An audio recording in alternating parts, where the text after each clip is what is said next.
আসসালামু আলাইকুম বন্ধুরা, আজ দেখাবো কিভাবে আমরা আমাদের ফোনটাকে আনরুট করতে পারি এবং ম্যাজিস্ক ম্যানেজারটাকে আনইনস্টল করতে পারি। চলুন শুরু করি।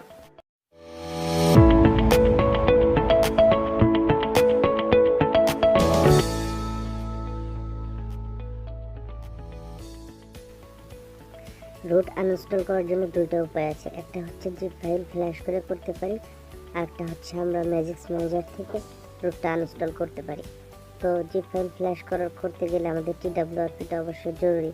তো আমরা এখন সেই প্রসেসে যাব না, আমরা ম্যাজিস্ক ম্যানেজার থেকে ম্যাজিস্কটা আনইনস্টল করে দেব। তো চলুন ম্যাজিস্ক ম্যানেজারে যাই এবং দেখি কীভাবে করতে হয়।